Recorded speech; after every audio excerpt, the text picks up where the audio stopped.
You had submitted a brief to the Senate on Bill C-18, the Online News Act. Tell us a little bit more about your brief and what you were arguing for and against. Well, first, I should say that there were several small independent media organizations that presented to the Senate. We too were asked to present, but unique among those other outlets, we are actually the only Parliamentary Press Gallery accredited news organization that is on the Hill Mm, covering legislation. And so we felt uncomfortable acting as a lobbyist to present. right. So it was our notion that we wanted to present a brief, which you can read uh, on our social media feeds or on the Senate website, that explains our objections to it. But essentially, we feel that Bill C-18 stands on a few misrepresentations, and I'll tell you those from our perspective. First of all, it proposes or presupposes that no Canadian newsroom can now survive without government intervention, either through subsidies, and we can talk about that too, or intervention insofar as legislating the big tech giants to contribute. This is wholly untrue. We are in business, and I won't speak to others. There are other successful models, but in our case, we have been in business 11 years. We are debt free. Our subscriptions grow year over year over year. And here now in 2023, we are on track to have our best year ever. We do this without subsidies, without any money or secret deals with Facebook or Meta. Now, agreed, we are a small organization and do not have to support large union scale newsrooms and print runs. But what's wrong with that? Mm. What's wrong with providing support to those who are innovators as opposed to squeezing money out of the tech giants to support failing newsrooms?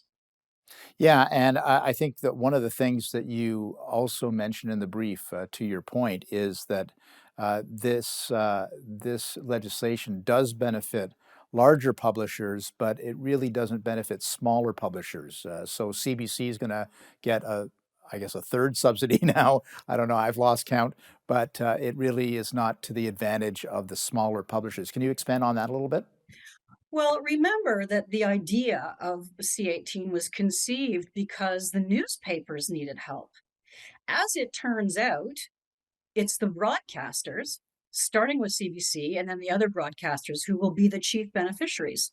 Mm, The Parliamentary Budget Office has estimated that the total revenue that they might squeeze out of the tech giants is around 320 million.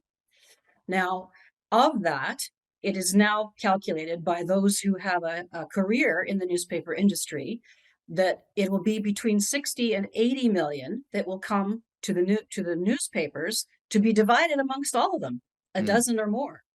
So it's the CBC that benefits first, followed by CTV Global, and then arguably Post Media. Now, why?